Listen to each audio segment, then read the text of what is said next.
Bismillahirrahmanirrahim. Assalamualaikum warahmatullahi wabarakatuh.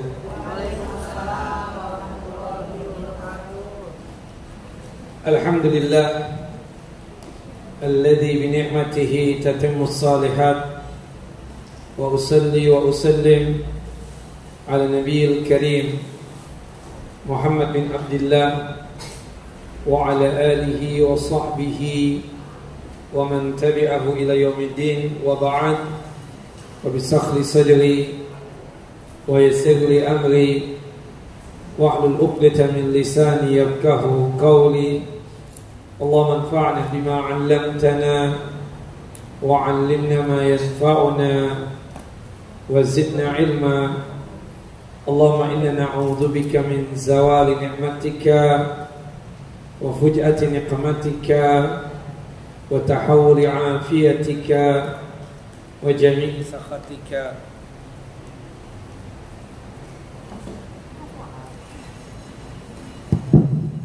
Allahumma inna na'udzu bika min zawali ni'matika wa fuj'ati niqmatika wa tahawuli 'afiyatika wa jami'i sakhatika.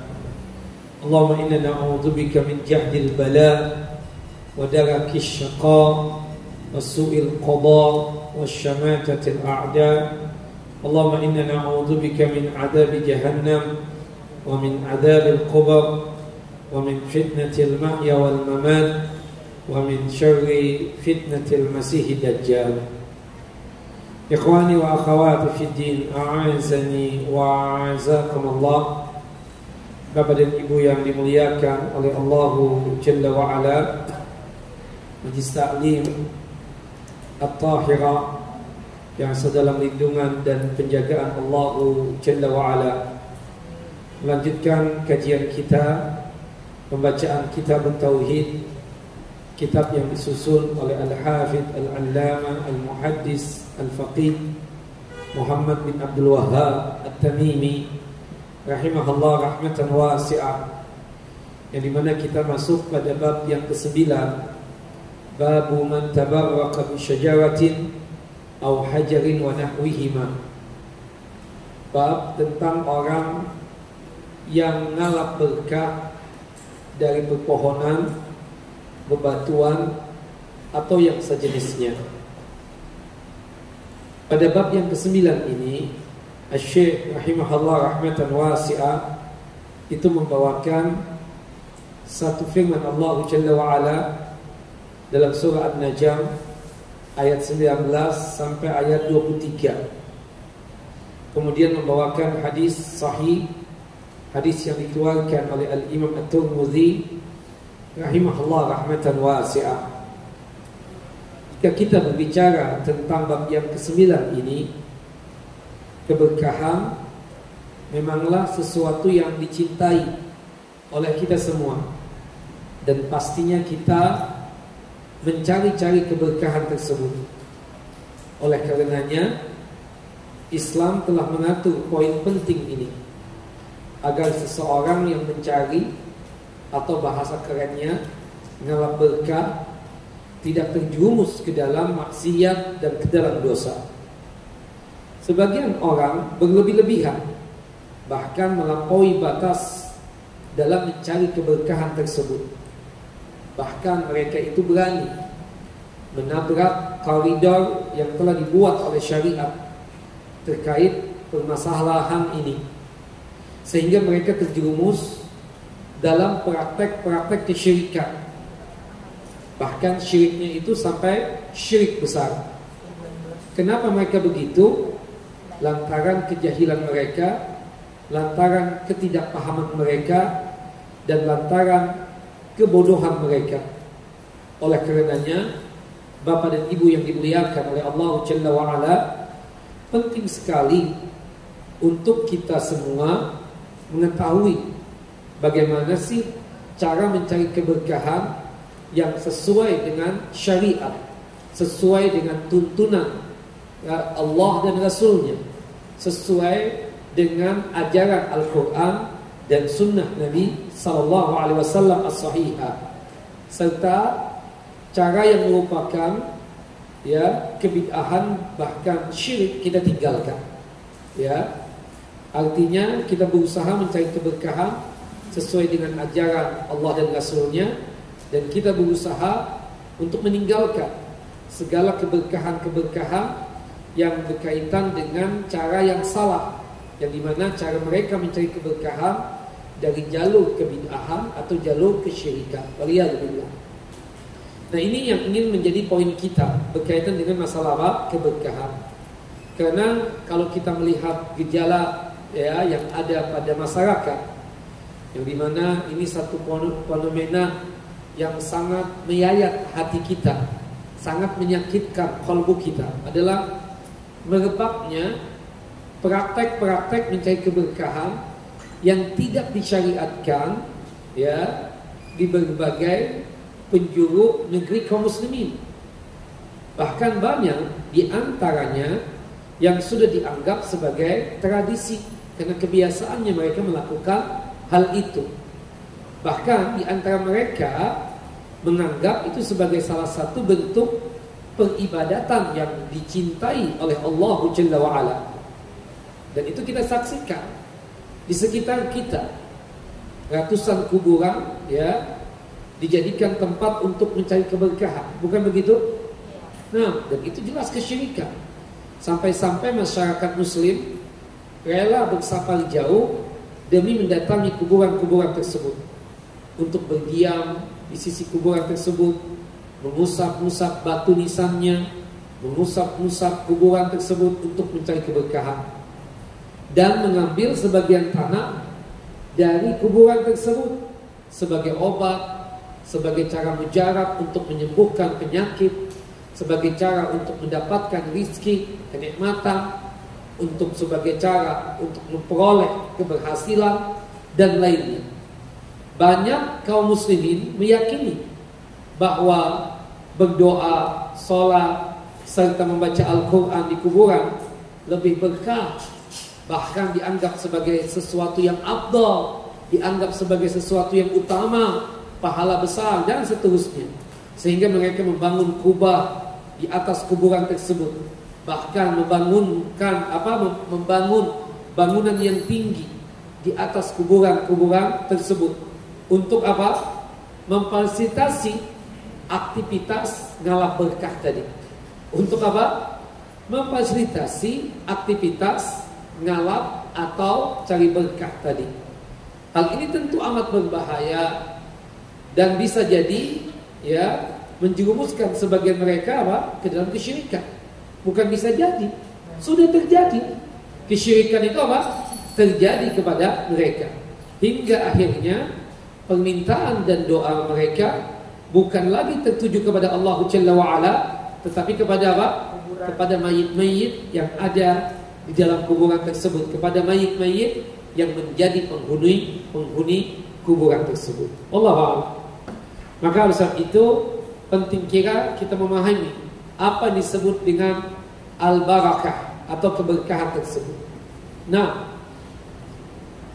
ada beberapa poin yang penting di dalam kaidah syariat ya untuk mengatur pencarian atau ngalap berkah ini.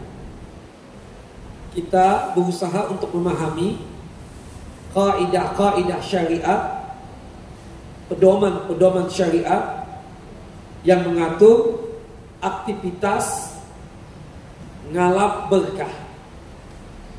Yang pertama, pembahasannya istilah berkah dalam bahasa Arab itu ada dua makna.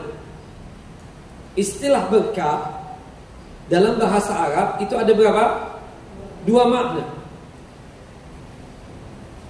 Yang pertama, arti berkah atau barakah itu artinya adalah bertambah, ziyadah.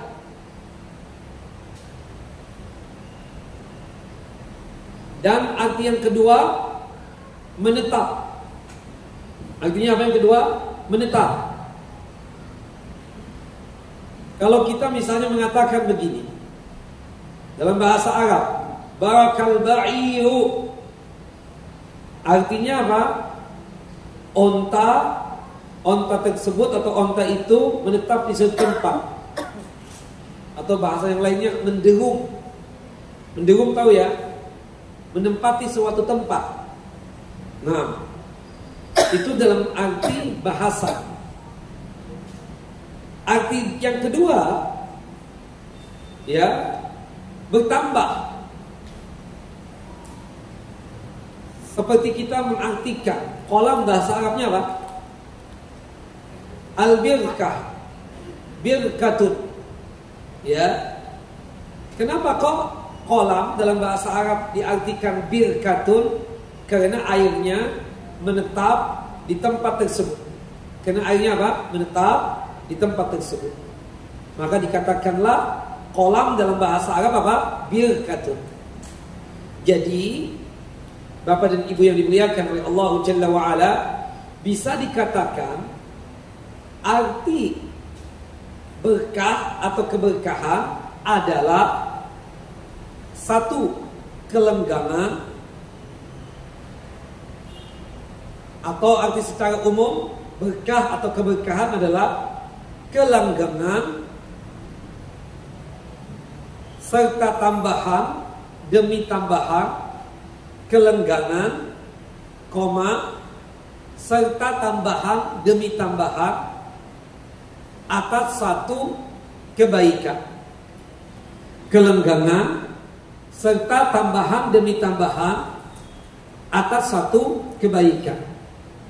Seperti kita misalnya menyumbang atau bersedekah kepada seseorang, yang kita ucapkan kepada orang yang menerima sedekah kita apa? Semoga berkah ya. Artinya semoga apa yang kita bantu ini berkaitan dengan harta, keuangan dan seterusnya, semoga langgeng serta ya terus bertambah kebaikan-kebaikan yang ada pada uang tersebut bisa digunakan untuk keperluan hajatnya orang yang menerima sedekah dari kita tadi. Jelas Bapak Ibu? Jadi keberkahan secara bahasa itu artinya bertambah dan menetap. Kalau kita artikan secara umum, keberkahan adalah kelenggangan serta tambahan demi tambahan atas suatu kebaikan. Jelas Bapak-bapak? Itu yang pertama yang kita bahas. Yang kedua, poin yang paling penting di dalam kaidah syariat ketika mengatur aktivitas ngalap berkah ini adalah keberkahan dan kebaikan seluruhnya di tangan Allah. Itu harus kita yakini. Keberkahan dan kebaikan seluruhnya di tangan Allah Jalla wa'ala. Keberkahan dan kebaikan seluruhnya apa? Di tangan Allahu Jalla Jalaluh. Sebagaimana yang Allah Jalla wa'ala firmankan dalam surah Ali Imran, surah yang ketiga, ayat 26.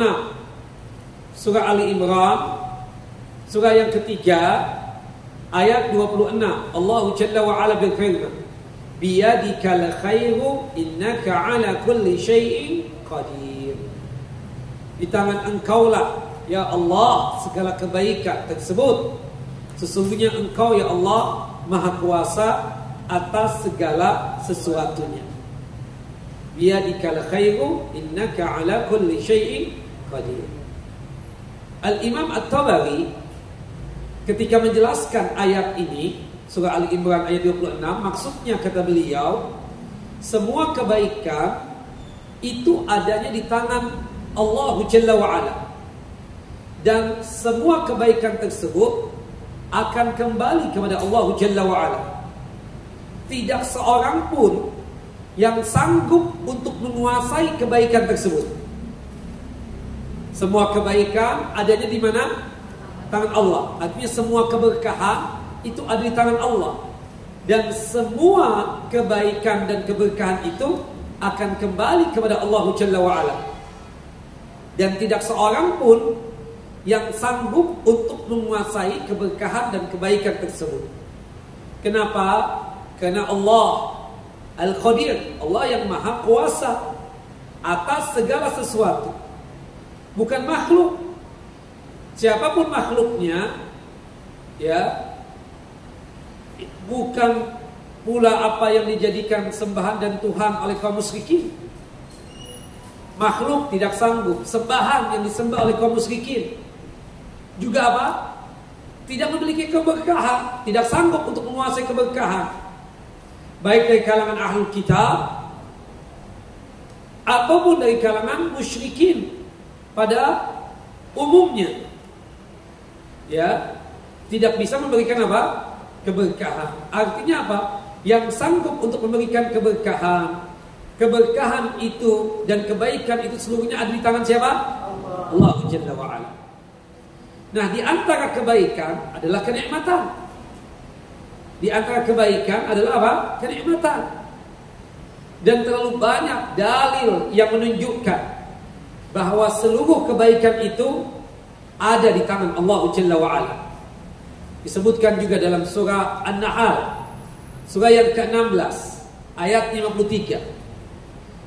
Allah Jalla wa Ala berfirman, "Wa ma bikum min ni'matin faminallah." Dan apa saja nikmat yang ada pada diri kalian, semuanya itu datangnya dari siapa? Dari Allah Jalla wa Ala. Dan dikuatkan lagi dalam surah Ali Imran, surah yang ketiga ayat 73.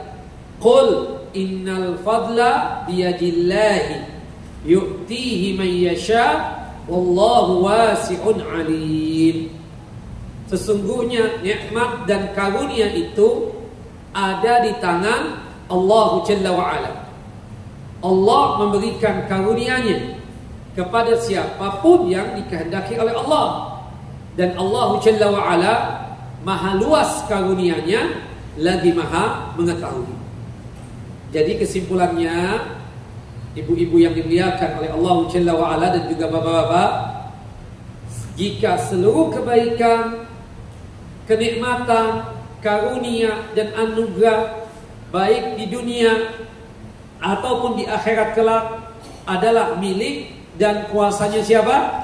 Allah Jalla wa Ala semata.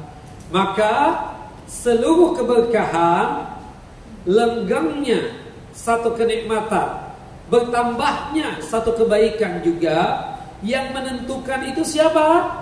Allah Jalla wa Ala. Karena Allah lah yang memiliki keberkahan tersebut, dan Allah lah yang sanggup untuk menguasai keberkahan tersebut. Oleh karenanya Allah Jalla wa Ala mensifati dirinya apa? Tabaraka, ya kan? Surah Al-Mulk ayat yang pertama apa? Tabarakalladzi biyadihil mulku dan seterusnya, ya kan? Tabarak itu artinya apa? Itu adalah sifat Allah Jalla wa Ala. Sifat ini tidak boleh diperuntukkan kepada siapapun kecuali hanya untuk Allah. Dikarenakan arti tabaraka adalah datangnya seluruh kebaikan hanya dari Allah Jalla wa Ala. Allah mensifati dirinya tabarak, tidak lain seluruh kebaikan datangnya hanyalah dari Allah Jalla Jalaluh. Dan Allah Jalla wa Ala menyatakan dalam surah Hud ayat 48. Nah, surah Hud ayat 48. Surah Hud surah yang keberapa Ibu? Surah ke-11. 11 ayatnya 48. Qila ya Nuh bid bisalamin minna wa barakatin alaik. Qila ya Nuh, dikatakan wahai Nuh, ya, qila ya Nuh bid bisalamin, ihbit bisalam, turunlah dengan selamat, sejahtera, wa barakatin alaika, dan penuh keberkahan dari kami atasmu. Wahai Nuh, turunlah dengan selamat, sejahtera dan penuh keberkahan dari kami untukmu dan atasmu, wahai Nuh. Subhanallah. Dan dikuatkan lagi dalam surah Hud, surah yang ke-11 ayat 73. qalu ata'jabina min amrillahi rahmatullahi wa barakatuhu alaikum ahlal baiti innahu hamidun majid. Para malaikat itu berkata, apakah kalian merasa heran tentang ketetapan Allah? Pastinya kita tidak merasa heran. Kita menerima ketetapan Allah. Di antara ketetapan adalah rahmatnya Allah dan keberkahannya dicurahkan atas kalian semua, wahai ahli bait. Sesungguhnya Allah Jalla wa Ala Maha terpuji lagi Maha pemurah. Nah, ini kaidah yang kedua dalam mengatur aktivitas ngalap berkah. Kita yakin kebaikan dan keberkahan seluruhnya ada di tangan siapa? Allah Jalla wa'ala. Kaidah yang ketiga dalam mengatur aktivitas ngalap berkah kita, Allah Jalla wa'ala memberikan keberkahan pada sebagian makhluknya yang Allah Jalla wa'ala pilih, yang dia pilih. Allah memberikan keberkahan pada sebagian makhluknya yang dia pilih, yang Allah Jalla wa'ala pilih. Jadi ada di sebagian makhluk ini yang Allah Jalla wa'ala berikan apa? Keberkahan. Siapa mereka? Di antaranya adalah para anbiya, para nabi. Para anbiya, para nabi apa? Diberikan keberkahan. Nah, disebutkan di dalam firman Allah Jalla wa'ala dalam surah As-Saffat ayat 112 dan 113. As-Saffat ayat 112 dan 113. Allah memberikan keberkahan kepada para anbiya, para nabi. Dan para anbiya, para nabi termasuk makhluknya Allah Jalla wa'ala yang Allah pilih untuk diberkahi. Baik zatnya, tempat dia tinggal, ataupun waktu dia berada. Berarti ya, para anbiya itu memiliki sifat-sifat khusus yang Allah Jalla wa'ala berikan kepada mereka dan tidak terdapat pada makhluk-makhluk yang lainnya. Dalilnya Ustaz, surah As-Saffat ayat 112 sampai ayat 113. Wa basyarnahu bi Ishaqa nabiyyan minas salihin wa barakna alaihi wa ala Ishaqa wa min dzurriyyatihima muhsinun wa zalimun li nafsihi mubin. Dan kami Allah Jalla wa'ala beri dia kabar gembira dengan kelahiran Ishaq, seorang nabi yang termasuk orang-orang yang saleh. Jadi Allah Jalla wa'ala menghabarkan kabar gembira kepada Nabi Ibrahim tentang lahirnya Ishaq dari istri beliau yang bernama Sarah. Dan di mana Ishaq itu adalah seorang nabi yang pastinya termasuk orang-orang saleh. Kami limpahkan keberkahan atas Nabi Ibrahim dan atas Nabi Ishaq. Dan di antara anak cucu mereka berdua, di antara keturunan Nabi Ibrahim dan Nabi Ishaq, ada yang berbuat baik, ada pula yang berbuat zalim terhadap dirinya sendiri dengan nyata. Artinya apa? Keberkahan ada para anbiya. Dan dikuatkan lagi dalam firman Allah dalam surah Maryam, surah yang ke-19 ayat 30 sampai 31. Jadi ceritanya ketika Maryam habis melahirkan di daerah Ariha, ya, itu jauhnya dari Baitul Maqdis sekitar 9 km atau 10 km. Pada saat itu Maryam merasa ketakutan dikarenakan dia tersebut melahirkan anak, punya anak, bahkan berharap meninggal sebelum kejadian ini. Kemudian Allah mengutus Jibril alaihissalam. Tenang wahai Maryam, yang akan menjawab itu adalah putramu yang bernama Isa ibnu Maryam. Subhanallah. Akhirnya Maryam dan bayinya yang bernama Isa datang kepada kaumnya lagi ke Baitul Maqdis. Ketika datang, kaumnya sudah berucap apa? Laqad ji'ti syai'an fariya. Maryam, kamu datang kepada kami ini dalam kondisi sesuatu yang aneh, sesuatu yang sifatnya di luar daripada kebiasaan. Kenapa? Seseorang itu kalau ingin punya anak, atau seorang perempuan kalau ingin punya anak, jalurnya kan cuma dua. Seorang perempuan kalau ingin punya anak, jalurnya cuma berapa, Bu? Ada dua. Jalur halal atau jalur haram.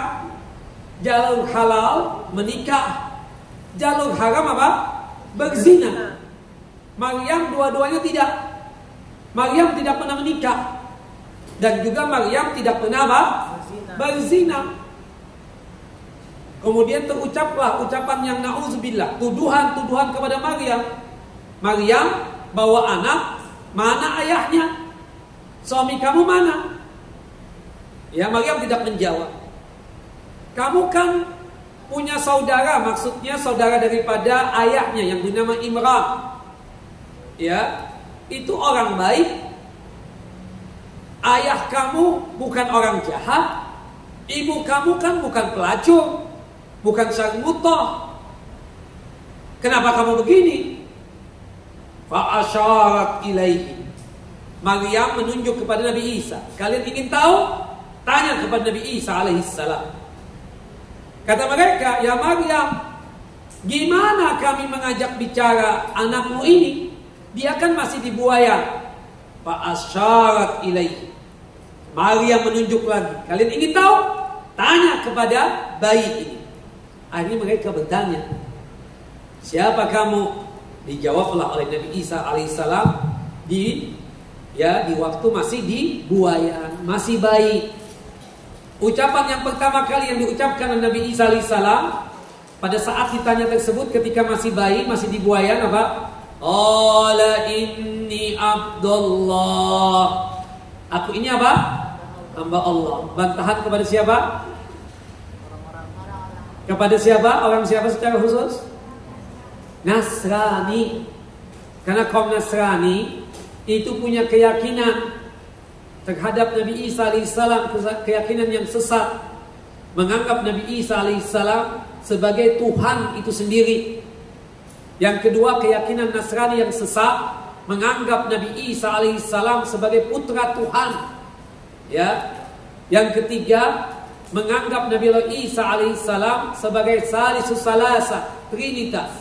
Tiga-tiganya kekufuran, tiga-tiganya kesyirikan.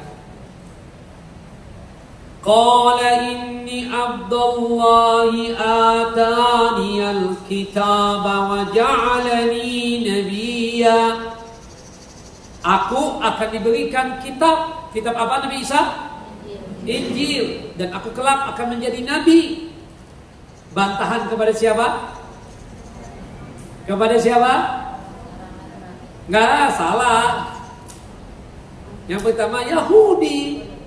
Yang pertama tadi bantahan kepada Nasrani. Yang kedua ini bantahan kepada Yahudi. Karena orang-orang Yahudi menganggap Nabi Isa itu sebagai anak apa? Anak dari hasil zinanya Maryam dengan seseorang yang bernama Yusuf bin Ya'qub An-Najjar, misanan Maryam, sepupunya Maryam. Dibantah oleh Allah Jalla wa'ala. Maryam tidak berzina. Ya, Maryam juga tidak menikah. Tapi Allah menjadikan proses penciptaan Nabi Isa alaihissalam lewat kalimatnya Allah. Apa kalimatnya Allah?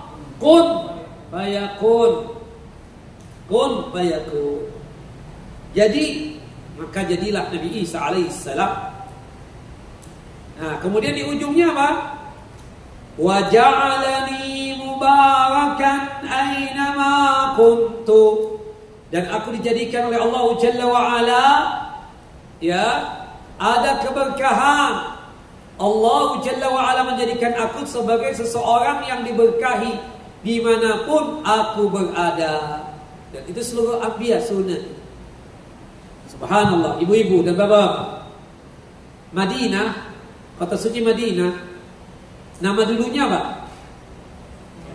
Yasrib. Yasrib itu artinya apa?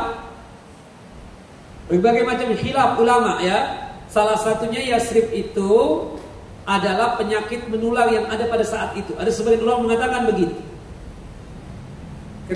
Dulu di Madinah itu ada penyakit menular sebelum datangnya Nabi Muhammad SAW hijrah ke kota suci Madinah. Ketika Nabi Muhammad SAW hijrah ke Madinah, seketika itu penyakit hilang, dikarenakan keberkahan yang Allah Jalla wa Ala berikan kepada siapa? Nabi kita Muhammad sallallahu alaihi wasallam. Nah, kemudian Yasrib diganti namanya dengan nama apa? Ya, Taubah atau Tayyibah. Taubah itu nama yang Allah berikan. Sedangkan Tayyibah itu nama kota suci Madinah yang diberikan oleh Nabi Muhammad SAW. Taubah atau Tayyibah. Tayyib. Kita kalau misalnya ditanya pakai bahasa Arab, "Kaif haluka?" Apa kabarmu? Kita bilang ana tayyibun. Arti tayyib itu maksudnya baik secara rohani, baik secara jasmani. Lahirnya dan batinnya baik. Itu tayyib. Cuma di tempat kita ini nama itu jadi lelucon, ya, jadi candaan. Nauzubillah min dzalik. Padahal artinya bagus banget itu, thayyib. Nah, jelas ya? Makanya dikatakan kota suci Madinah itu namanya Taubah atau Thayyibah. Kemudian jadi Madinah Al-Munawwarah. Nah, jadi datangan Nabi Muhammad itu keberkahan sehingga membuat apa? Penyakit menular yang ada di kota suci Madinah itu apa? Hilang seketika. Nah, kemudian juga sebagian makhluknya yang Allah Jalla wa'ala berikan keberkahan dengan kehendak Allah, dengan penuh hikmahnya, menjadikan tempat-tempat berikut ini sebagai tempat yang ada berkahnya. Kota suci Mekah, kota suci Madinah, dan Masjidil Aqsa. Nah, disebutkan dalam surah Ali Imran, surah yang ketiga, ayat 96. Allah Jalla wa Ala berfirman, "Inna awwala baitin wudi'a lin-nasi lalladzi bi Bakkah للذي ببكة مباركا وهدى للعالمين إن أول بيت وضع للناس للذي ببكة مباركا وهدى للعالمين. Sesungguhnya rumah yang pertama kali dibangun untuk tempat beribadahnya manusia itu adalah Baitullah, Ka'bah Al-Musyarrafah yang ada di kota suci Makkah. Makkah yang diberkahi dan menjadi petunjuk bagi semua manusia. Ka'bah siapa yang bangun? Salah. Memang ada pendapat itu. Ada 3 pendapat. Ada yang mengatakan para malaikat yang bangun. Pendapat yang kedua, Nabi Adam alaihissalam. Pendapat yang ketiga, Nabi Ibrahim dan Nabi Ismail. Wallahu alam, dari 3 pendapat ini kata Syekh Muhammad Shalih Utsaimin rahimahullah rahmatan wasi'ah, yang benar apa? Pendapat kedua. Yang pertama kali yang meletakkan fondasi-fondasi Ka'bah tersebut adalah Nabi Adam alaihi salam. Makanya rumah yang pertama kali, khususnya berkaitan tentang peribadatan, itu dibangun di mana? Di kota suci Mekah. Siapa yang bangun? Nabi Adam. Kemudian setelah itu kan ya runtuh, kemudian pondasi-pondasinya masih ada, titik-titik tempat pembangunannya masih ada. Diperintahkanlah Nabi Ibrahim dan Ismail untuk membangunnya kembali. Jelas Bapak Ibu? Nah, ini kota suci Mekah, tempat yang diberkahi dan menjadi petunjuk bagi semua manusia, bukan begitu? Dan subhanallah, kita tahu kota suci Mekah itu selalu di hati kita, bukan begitu? Orang datang ke sana tidak bosan-bosannya. Bahkan di antara bapak dan ibu ada yang setiap tahun datang, bukan begitu? Beda kalau ke tempat yang lain. Kadang udah bosan, ya bahkan tidak mau lagi ke tempat tersebut. Tapi tidak dengan kota suci Mekah. Subhanallah. Ini keberkahan yang ada di mana? Di kota suci Mekah. Nah, keberkahannya itu bukan berarti tanahnya kita ambil, ya kita bawa ke negeri kita, kita kita pegang-pegang atau kita usap-usap, tidak. Seperti Masjidil Haram, berkah kita katakan, bukan begitu? Keberkahannya itu berkaitan dengan sesuatu yang abstrak. Kalau kita sholat di Masjidil Haram, pahala yang kita dapatkan berapa? 100.000 sholat. Di Masjid Nabawi juga begitu, 1.000 sholat. Di Masjid Aqsa, Qubbatus Sakhra, Dom Abdurrahman, kita sholat di situ 500 sholat sebagai, ya, dibandingkan kita sholat di masjid kita sekarang ini. Nah, Masjid Aqsa ada keberkahannya juga, sebagaimana yang Allah firmankan dalam surah Al-Isra, surah yang ke-17 ayat yang pertama. Surah Al-Isra, surah yang ke-17 ayat yang pertama. Subhanalladzi asra bi'abdihi lailan minal masjidil harami ilal masjidil aqsa alladzi barakna hawlahu linuriyahu min ayatina innahu huwas sami'ul basir. Maha suci Allah yang telah menjalankan hambanya, yaitu Nabi Muhammad SAW, pada suatu malam dari Masjidil Haram ke Masjidil Aqsa, yang dimana Masjidil Aqsa telah kami berkahi sekelilingnya agar kami memperlihatkan kepadanya sebagian dari tanda-tanda kebesaran kami. Sesungguhnya Allah Maha mendengar lagi Maha mengetahui. Nah, jadi keberkahannya bukan karena tanahnya, temboknya Masjidil Haram kita usap-usap, enggak ya? Enggak ada. Jelas? Ya. Termasuk juga Masjidil Haram, Masjid Nabawi seperti itu. Termasuk kiswah Ka'bah juga enggak, atau batu-batu Ka'bah diusap-usap, enggak. Tidak ada yang demikian kita katakan. Nah, seperti kita katakan keberkahan yang ada pada Ka'bah bukan pada batunya, bukan apa? Pada batunya.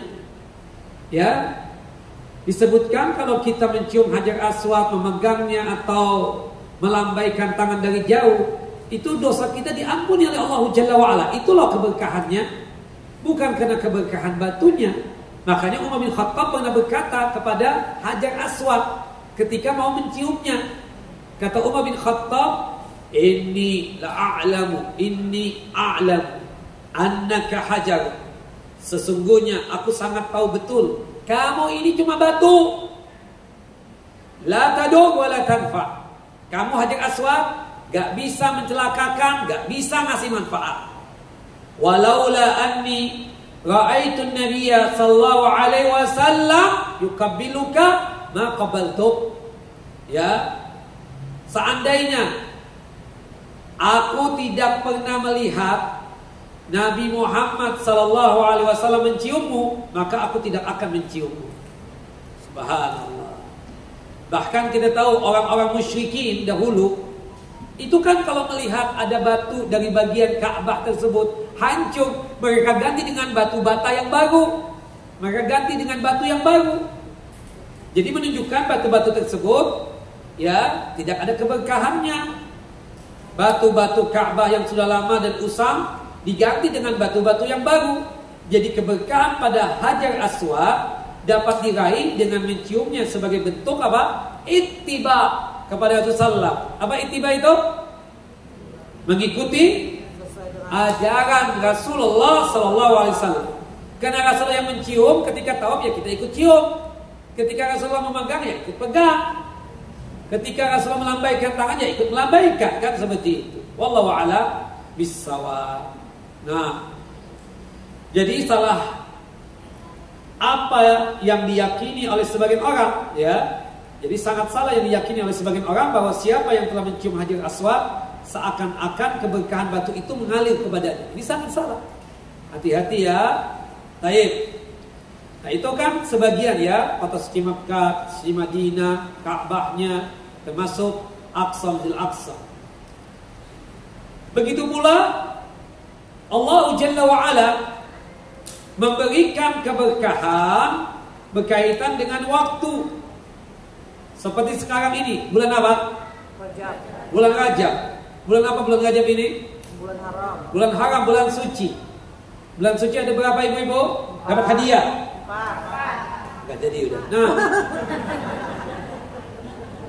bulan suci ada 4. Sebutin. Sebagaimana yang Allah Jalla wa'ala sebutkan di dalam Al-Quranul Karim. Dapat hadiah. Ayat keberapa? Surah apa? Tahu angkat tangan. Siapa yang tahu jawab? Ibu. Sebentar. Ya, surah At-Taubah, surah yang ke-9, ayat 36. Benar Ibu? Nanti dapat hadiah, ambil ya. Benar nih hadiah bukan nih? Betul Ustaz. Nah, surah At-Taubah, surah yang ke-9, ayat 36. Inna iddatish syuhuri indallahi 12 syahran fi kitabillah yauma khalaqas samawati wal ardh minha arba'atun hurum. Sesungguhnya hitungan bulan di sisi Allah Jalla wa'ala ada 12 bulan. Allah Jalla wa'ala menetapkan 12 bulan ini pada saat Allah Jalla wa'ala menciptakan 7 lapis langit dan 7 lapis bumi. 4 bulan dari 12 bulan tersebut bulan haram atau bulan suci. Disebutkan di dalam hadis Abi Bakrah radhiyallahu an, hadis yang dikeluarkan oleh Al-Imam Al-Bukhari dan Muslim, 4 bulan itu sebagai berikut. 3 bulan berurutan, 1 bulan terpisah. Bulan apa saja? Bukan. Ramadan gak masuk. Yang pertama Dzulqa'dah, bulan yang ke-11. Yang kedua bulan Dzulhijjah, bulan yang ke-12. Yang ketiga bulan Muharram, bulan yang pertama. Yang terpisah bulan apa? Rajab. Bulan yang keberapa Rajab? Salah. Bulan yang ke-7. Bulan yang ke-7. Ya, 11, 12, 1, kemudian 7. Jelas Bapak Ibu? Nah, keberkahannya kita katakan jika kita beribadah di 4 bulan suci ini, pahala kita dilipat gandakan. Pahala amal soleh kita apa? Dilipat gandakan. Itu loh keberkahannya. Jelas ya? Kita ngaji di bulan Rajab ini beda kemarin dengan di bulan Jumadil Tsaniyah. Beda kalau kita ngajinya di bulan-bulan yang bukan bulan suci. Kalau kita ngaji, beramal, beribadah di bulan suci ini, pahalanya berlipat ganda. Kita salat duha di hari ini, pahalanya berlipat ganda dibandingkan kita salat di bulan-bulan yang bukan bulan suci. Jelas? Baik. Termasuk juga bulan yang diberkahi bulan apa? Ramadan. Sebutkan di dalam hadis yang sahih. Qad ataakum Ramadan syahrul mubarak. Telah datang Ramadan, bulan yang penuh dengan keberkahan. Keberkahannya apa? Yang pertama, dilipat gandakan pahala amal soleh kita. Kita beramal di bulan Ramadan. Kita sholat, kita puasa, kita bersedekah, kita berinfak, kita membaca Al-Quran. Itu pahalanya apa? Dilipat gandakan. Keberkahan yang lainnya apa? Di bulan Ramadan lah pintu-pintu surga yang berjumlah 8 dibuka lebar-lebar. Di bulan Ramadan juga pintu-pintu neraka yang berjumlah 7 ditutup rapat oleh Allah Jalla wa'ala. Di bulan Ramadan juga syaitan itu dibelenggu. Arti dibelenggu, dirantai, dipersulit jalannya syaitan untuk menggoda manusia. Makanya apa? Disebutkan di dalam hadis yang sahih, hadis dari Abu Hurairah radhiyallahu an, qala Rasulullah sallallahu alaihi wasallam, Rasulullah sallallahu alaihi wasallam bersabda, "Idza jaa Ramadan, sufidatis syayatin, wa futihat abwabul jinan, wa ghuliqat abwabun niran." Apabila telah datang bulan Ramadan, syaitan itu dibelenggu, syaitan itu dirantai, diikat. Maksud diikat di situ bukan berarti syaitan berhenti untuk beraktivitas menggoda manusia. Syaitan masih bekerja, syaitan masih beraktivitas menjatuhkan kita ke dalam maksiat dan perbuatan durhaka kepada Allah. Buktinya di bulan Ramadan masih ada yang maksiat enggak? Masih ada yang kafir enggak? Ya kan, seperti itu. Maksudnya di situ dibelenggu, dipersulitnya jalan syaitan untuk menggoda apa? Manusia. Dan ini keberkahan. Makanya di bulan Ramadan itu begitu mudah orang melaksanakan kebaikan, bukan begitu? Begitu susah untuk melakukan maksiat. Seperti ibu-ibu misalnya, terbiasa di setiap hari gibah dan gosip. Tapi ketika Ramadan, jangan ngomongin orang. Ya kan, seperti itu. Nah, ketika Ramadan, sepelit apapun tuh orang, masih rajin gak bersedekah? Tahu-tahu nanyain kita, "Ustaz, inti kan punya panti asuhan, nanti Anda yang bukain puasa ya?" "Oh iya, siap." Kita kaget-kaget kadang. Kita tanya, "Ramadan ya?" "Iya, Ramadan." "Oh, pantasan." Kan seperti itu. Nah, orang yang gak terbiasa ke masjid, tahu-tahu di Ramadan ketemu di masjid, bukan begitu? Ini keberkahan apa? Ramadan. Subhanallah. Nah, makanya di ujung daripada hadis ini dikatakan, "Ya baghiyal khair," wahai orang-orang yang suka melaksanakan kebaikan, aqbil, terimalah Ramadan ini dengan penuh sukacita. Jadikanlah Ramadan ini untuk menabung pahala sebanyak-banyaknya. Jadikanlah Ramadan ini untuk menggapai ridhonya Allah, hingga kita terbebas dari siksa api neraka dan dimasukkan ke dalam surga. Wa ya baghiyasyar, wahai yang suka maksiat, yang suka durhaka kepada Allah Jalla wa Ala, aqsir, tinggalkan kemaksiatan kalian. Kenapa? Fa inna lillahi utaqa'a minan nar wa dzalika kulla lailatin wa yaumin min Ramadan. Karena di setiap malam dan di setiap hari bulan Ramadan, Allah Jalla wa Ala membebaskan orang-orang dari siksa api neraka. Maksudnya ada di antara kita, Bapak Ibu, jamaah yang dimuliakan oleh Allah Jalla wa Ala, yang tercatat terbebas dari siksa api neraka. Nah, ini keberkahan Ramadan. Ibu-ibu yang masih punya utang puasa, tolong ya, 1,5 bulan lagi Ramadan, atau satu bulan 1 pekan. Ya, Ramadan. Jangan sampai tidak melunasi utang puasa wajib Ramadan tahun kemarin. Jelas? Termasuk juga di hari Jumat ada keberkahan. Ya. Termasuk juga di setiap hari di sepertiga malam terakhir jam 2 sampai menjelang subuh keberkahan. Kenapa keberkahan? Doa kita mustajab di situ. Bukan begitu? Nah, apapun keinginan kita ya dikabulkan oleh Allah Jalla wa Ala di sepertiga malam yang terakhir. Nah, baik. Termasuk juga Allah Jalla wa Ala memberikan keberkahan kepada benda-benda tertentu seperti hujan. Hujan tadi kan? Subhanallah, sudah kelihatan matahari sekarang. Hujan berkah. Makanya doanya kita kalau turun hujan apa? Allahumma shayyiban nafi'an. Ya Allah, turunkanlah hujan yang betul-betul bermanfaat buat kami. Hujan berhenti, doanya apa? Dapat hadiah. Dapat hadiah kalau hujan berhenti. Bapak Ibu, ya Allah, kita baca doa semua. Mutirna bifadlillahi wa rahmati. Allah telah menurunkan hujan ya. Jadi kita mendapatkan hujan ini tidak lain rahmat dan karunia Allah Jalla wa Ala. Kita dihujani dengan rahmat dan karunia Allah Jalla wa Ala. Ya.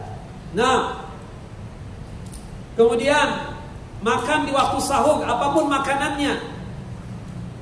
Ya, kalau kita bersahur sebelum kita berpuasa, makanan-makanan yang kita makan di waktu sahur itu apa? Ada keberkahannya.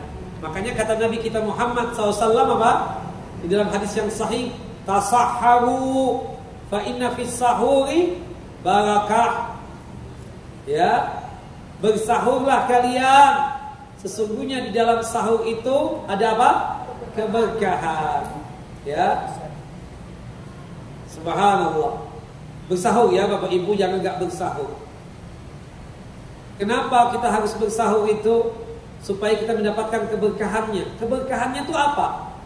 Pertama, dengan kita bersahur berarti kita mengikuti apa yang diajarkan oleh Nabi SAW. Bukankah Nabi kita Muhammad SAW tidaklah melaksanakan ibadah siam atau ibadah puasa kecuali beliau sebelumnya apa? Bersahur. Jika kita bersahur dalam rangka untuk ikut ajaran Nabi SAW, ada pahalanya enggak Bapak Ibu? Ada. Berarti ini keberkahan yang pertama. Keberkahan yang kedua, kenapa sih harus bersahur Ustaz? Kita tahu Yahudi puasa, Nasrani juga puasa. Perbedaan puasa kita dengan puasanya Ahlul Kitab, perbedaannya puasa kita dengan puasanya Yahudi dan Nasrani apa? Makan di waktu sahur. Faslu ya, ma siyamina wa siyami Ahlul Kitab aqlatus sahur. Aqlatus sahur. Perbedaan puasa kita kaum muslimin dengan puasanya Ahlul Kitab, Yahudi dan Nasrani adalah makan di waktu sahur. Jelas Bapak Ibu? Ketika kita bersahur dalam rangka untuk menyelisihi Yahudi dan Nasrani, ada pahalanya enggak? Ada. Dan ini keberkahan yang kedua. Yang ketiga, ya, innallaha wa malaikatahu yusalluna 'alal mutasahhirin. Dengan kita bersahur, Allah bersalawat kepada kita. Maksud salawatnya Allah kepada kita, Allah memberikan berbagai macam kebaikan untuk kita. Yang keempat, dengan kita bersahur, dengan kita bersahur, para malaikat Allah Jalla wa Ala bersalawat kepada kita. Maksudnya para malaikat itu mendoakan kita agar kita terbebas dari siksa api neraka dan dimasukkan ke dalam jannah dan surganya Allah Jalla wa Ala. Allah. Belum lagi keberkahan yang keempat atau kelima ya, doa kita mustajab. Dikarenakan itu kan sepertiga malam terakhir, bukan begitu? Karena sepertiga malam terakhir itu dari jam 2 sampai menjelang subuh. Doa kita mustajab, apapun yang ingin kita minta, apapun yang ingin kita curhatkan kepada Allah, pastinya diperkenankan oleh Allah Jalla Jalaluh. Nah, air Zam-Zam juga keberkahan. Makanya sebelum kita minum air Zam-Zam dianjurkan untuk apa? Berdoa. Kata Nabi kita Muhammad SAW dalam hadis yang sahih, ma'un Zam-Zam lima syuribalah. Air Zam-Zam itu apapun yang kita niatkan, insya Allah diijabah dan dikabulkan oleh Allah Jalla wa Ala. Kita doa dulu. Misalnya doanya, Allahumma inni as'aluka ilman nafi'an wa rizqan tayyiban wa amalan mutaqabbalan. Allahumma inni as'aluka ilman nafi'an wa rizqan wasi'an wa shifaan min kulli da'. Atau doa yang suami, Rabbana hab lana min azwajina wa dzurriyyatina qurrata a'yun waj'alna muttaqina imama. Kemudian bismillah.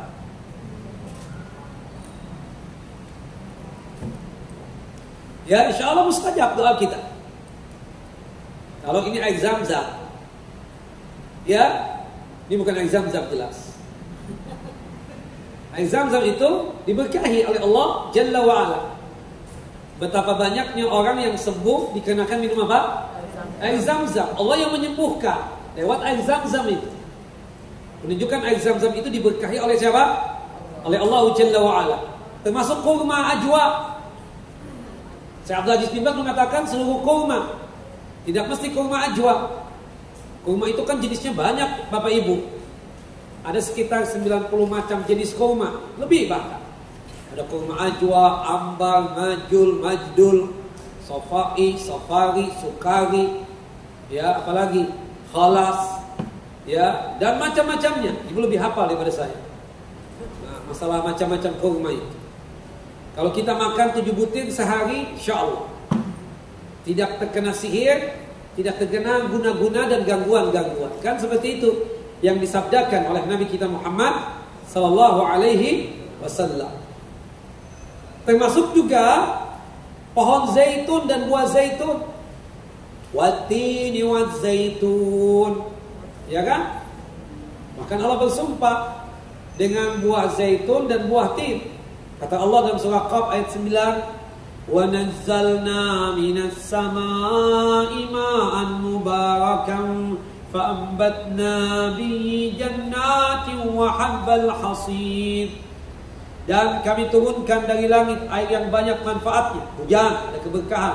Lalu kami tumbuhkan dengan air itu pohon-pohon dan biji-biji tanaman yang dipanen. Berkah, bukan begitu?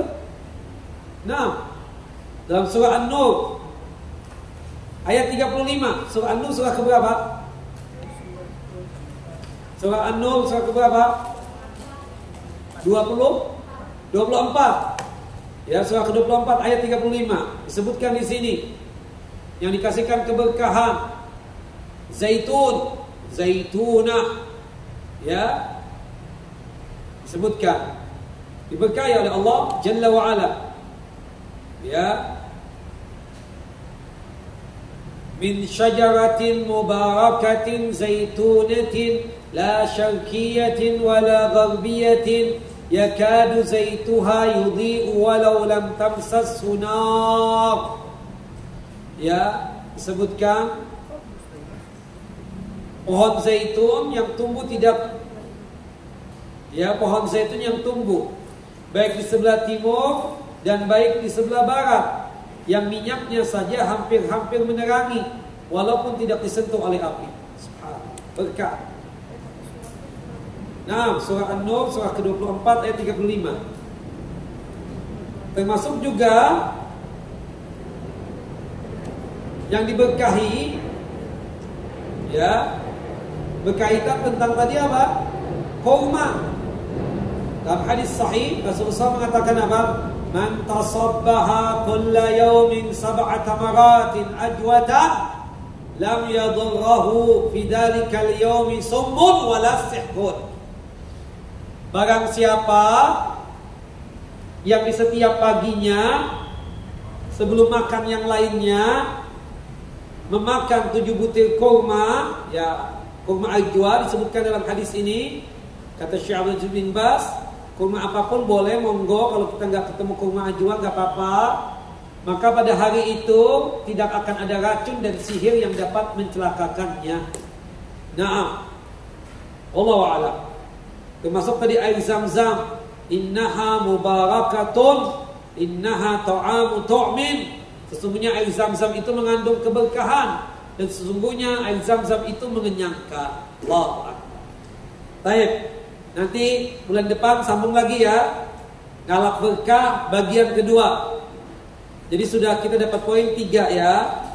Yang pertama dari sudut pandang bahasa, yang disebut dengan keberkahan tadi apa? Adalah kelanggangan serta tambahan dan tambahan atas suatu kebaikan. Yang kedua, kita yakin kebaikan dan keberkahan seluruhnya datang adanya di mana? Di tangan Allah Jalla wa Ala. Kemudian yang ketiga, ya, ini kaidah syariat dalam masalah aktivitas ngalap berkah. Allah Jalla wa Ala memberikan keberkahan pada sebagian makhluknya. Disebutkan di antaranya tadi para anbiya, para nabi diberkahi. Kemudian juga kita sebut tempat seperti Mekah, Madinah, kemudian Baitul Maqdis diberkahi juga, ya. Termasuk 3 masjidnya, ya, terutama Masjid Haram, Masjid Nabawi, dan Masjid Aqsa. Termasuk juga berkaitan dengan waktu, banyak sekali bulan suci, bulan yang 4, Dzulqa'dah, Dzulhijjah, Muharram, Rajab diberkahi, termasuk bulan Ramadan diberkahi, termasuk juga malam Lailatul Qadar secara khususnya, termasuk di 10 hari yang pertama bulan Dzulhijjah, termasuk juga di hari Jumat, termasuk juga di sepertiga malam yang terakhir, termasuk juga Allah memberikan keberkahan pada benda-benda tertentu. Air hujan berkah, makan di waktu sahur berkah, air zam-zam berkah, kurma ajwa berkah, termasuk zaitun, buah zaitun, buah tin, itu adalah keberkahan. Wallahu a'lam bissawab. Nanti insyaallah kita lanjut kaidah keempat, kelima, keenam, ya, berkaitan, dan juga ketujuh berkaitan tentang apa? Kita katakan tentang kaidah, ya, kaidah syar'iyyah dalam rangka untuk mencari keberkahan atau pedoman-pedoman dalam masalah ngalam berkah. Baik, kita masuk kepada season yang kedua, yaitu tanya jawab. Nah,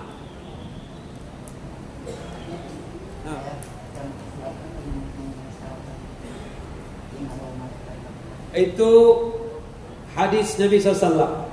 Hadis, Innallaha wa malaikatahu yusalluna 'alal mutasahhirin.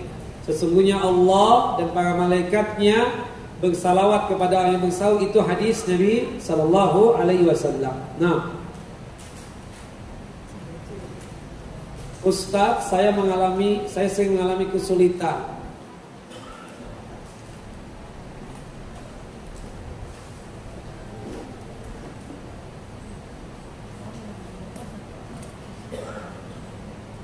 Bagaimana kalau sekiranya di suatu undangan ada acara maksiatnya? Gak boleh datang, ya, tidak boleh datang.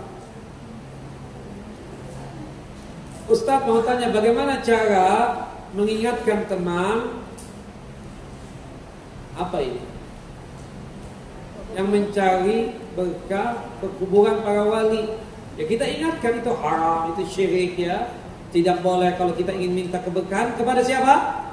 Kepada Allah Jalla wa'ala, ya, seperti itu.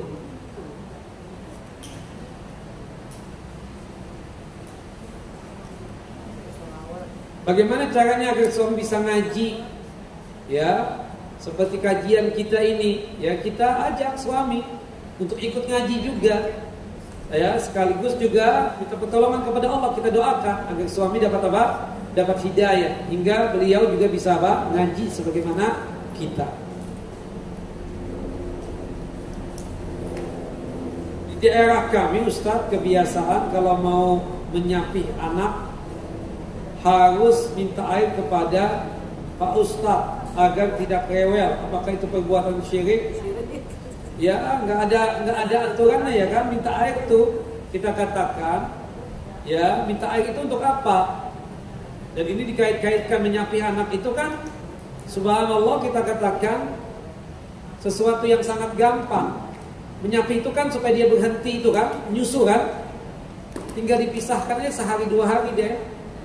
Suruh dia tidur dengan ayahnya, insya Allah sehari 2 hari bahkan 3 hari dia sudah lupa, tidak menyusu lagi. Bukan minta air dari Ustaz, ya, seperti itu. Nah, kalau minta air karena haus ya boleh, nggak ada apa-apa. Tapi kalau punya keyakinan khusus nggak boleh, ya. Apakah ketika kita menanam pohon zaitun dan kurma dapat mendatangkan keberkahan di rumah kita? Ingat, ya, pohonnya diberkahi, bukan memberikan kedatangan keberkahan buat kita. Pohonnya diberkahi oleh Allah Jalla wa'ala. Buah zaitunnya juga diberkahi, kan, seperti itu. Bukan berarti kalau kita nanam pohon zaitun di depan rumah kita itu jadi berkah, nggak begitu. Nah, jadi keberkahan itu kan kebaikan yang banyak, kita katakan kebaikan yang terus-menerus berlangsung.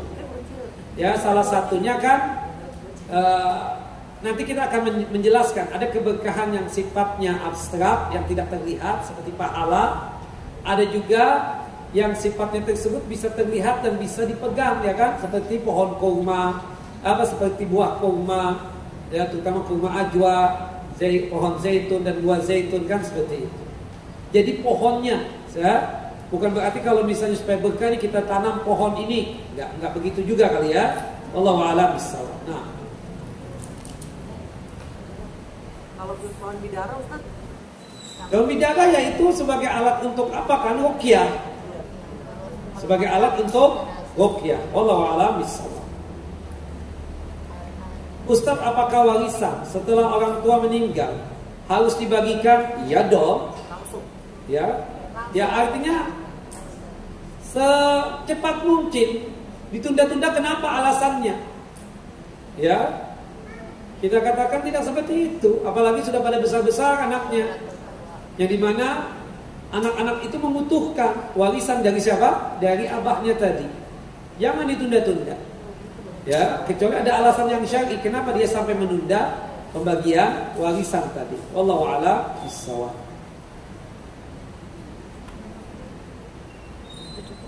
Ustaz, boleh nggak minta doa melalui para orang soleh untuk mencari satu kebaikan dalam kehidupan?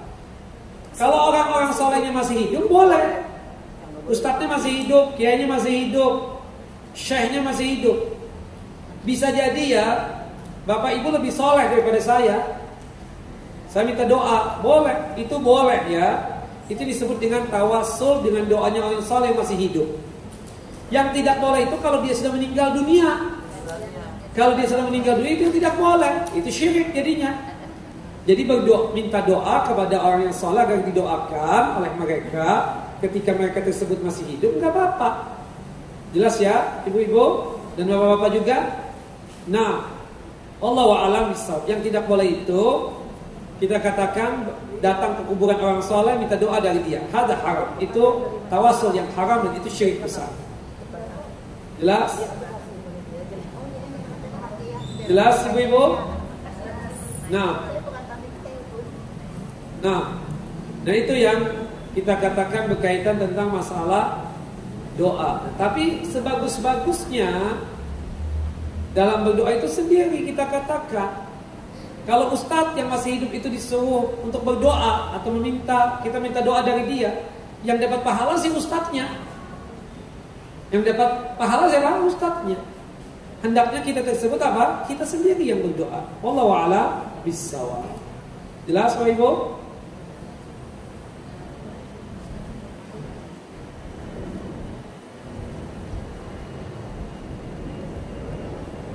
Ustaz, ada nggak doa untuk anak? Ada. Rabbi habli minas salihin, Rabbi habli minas salihin. Doanya Nabi Ibrahim alaihissalam, ya kan? Rabbana hablana atau firman Allah dalam surah Al-Furqan, surah yang ke-25 ayat 74. Selain mendoakan pasangan kita juga mendoakan anak. Rabbana hablana min azwajina wa dzurriyyatina qurrata a'yun waj'alna lil muttaqina imama.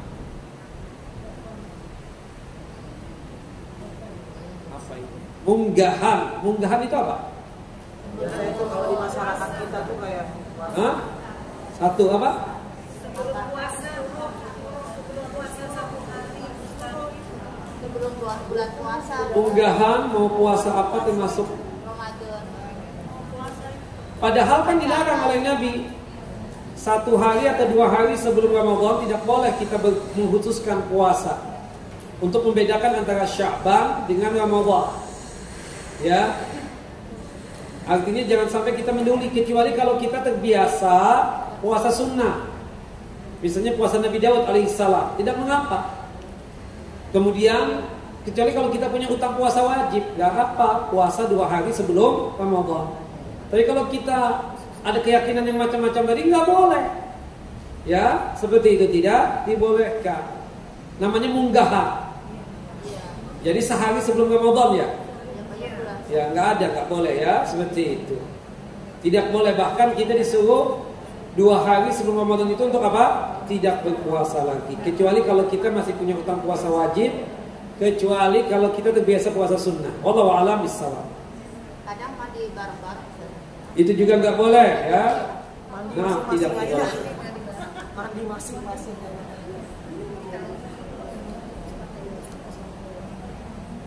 Ustadz, misalnya kita ngobrol, tiba-tiba cecak berbunyi. Katanya apa yang kita bicarakan itu benar, akan menjadi kenyataan. Apakah itu masuk syirik? Syirik jelas. Syirik dalam masalah tauhid ar-rububiyah. Ya, syirik besar ya, seperti itu. Apalagi meyakini bahwasannya jadi kenyataan itu karena suara cecak tadi itu jelas apa? Syirik besar ya. Dia meyakini bahwasannya dengan suara cecak itu nih jadi kenyataan betul-betul karena suara cecak. Ya, dan menafikan dari ketentuan Allah Jalla wa Ala, itu jelas syirik besar, syirik dalam masalah tauhid ar-rububiyah. Wallahu a'lam bis-shawab. Baik. Nah, satu buat bapak, satu buat ibu ya. Bapak, apa arti keberkahan tadi itu? Ya, untuk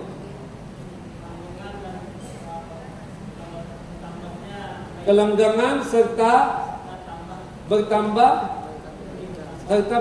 terus menerus di atas kebaikan. Nah, nanti ambil ya. Satu lagi buat ibu-ibu. Sebutkan dari makhluk Allah Jalla wa Ala yang Allah berikan keberkahan. Sebutkan 3 saja, berkaitan dengan manusia, berkaitan dengan benda, dan berkaitan dengan waktu. Ya. Hah? Allah.